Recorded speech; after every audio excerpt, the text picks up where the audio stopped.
Tag-ulan na ngayon, pero di mo malaman kung kailan uulan at kung kailan hindi.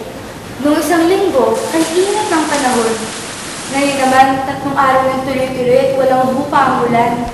Para bang nagalit ang langit at nagpasabog ng mga kulog at idlang, malakas na hangin. Pagkatapos, nalungkot ng lubusan at umutungan na lamang. Pag di pa tumigil itong ulan na to, baka bumahala.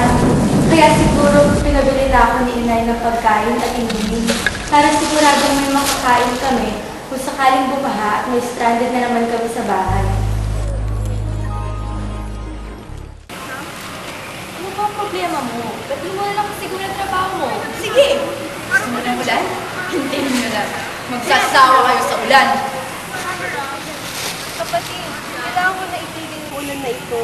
Maraming tao na ang nahihirapan. Huwag mo sana na ibaling ang problema mo kay Ina. Kuya, maniwala ka sa akin. Hindi na ako galit. Nagkataon lang na sa galit ko kay Ina, natapon ko yung regalo niya sa akin. 3 araw ko nang hinahanap, kuya, pero hindi ko talaga mahanap kung saan ko naglagay, kung saan napunta. Kuya, masyado ko nang nasaktan si Inay. Hindi ko siya kayang harapin na makikita niyang nawala ko yung binigay niya sa akin. Sobrang halaga nun sa amin, kuya. Maniwala ka sa akin, gusto ko na talagang mawala yung nagbibigay ko. Pero, hindi ko pigilan sa sarili ko. Subukan mo na bang pumunta kay Anagolay? Kuya, nakalimutan ko. Tara, samahan kita. Salamat, kuya.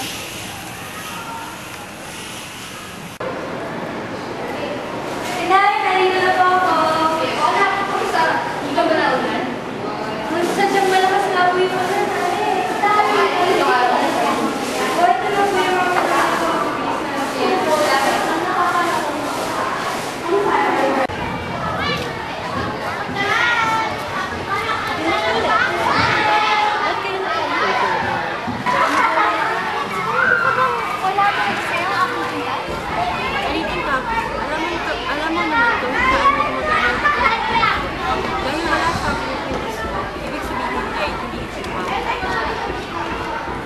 Ano mangyayari kung hindi ito nawawala? Kahit saan ko hanapin, hindi ito nawawala. Ibig sabihin ay may iba na yung siguro na lang hanapin kung saan ito. Ay, ito na naman si Inay. Pinapagalitan ako dahil hindi ko raw ginagawa ang tungkulin ko. Nahihirapan na raw ang mga tao sa ginagawa ko at kung ano-ano pang sinasabi tungkol sa pagsasawalang bahala ko. Wala na raw silang makain, maawa naman ako at magpaulan na. Bakit naman ako maawa sa kanila? Kailanman hindi naman sila naawa sa akin Nasusukan na ako sa alingaso ng kanilang basura. Pagod na rin ako sa pagpapadala ng mga hanging papawi sa usok na binubuga ng mga sasakyan nila. Kung sinasabi ni Inay na masipag naman ang iba sa kanila at di naman masama, bakit di na lang sila maghanap ng solusyon sa sarili nilang problema? Lahat na lang sasabihin niya, kailangan sundin ko. Pagod na rin ako sa pagpapagawa nila sa akin. Ayoko na! Pinatapay-tawag ko lang sa akin may tala. Ako laban.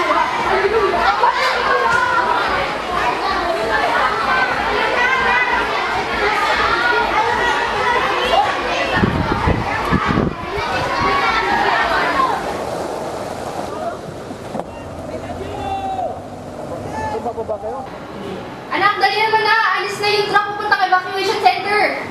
Oo,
nga kanina.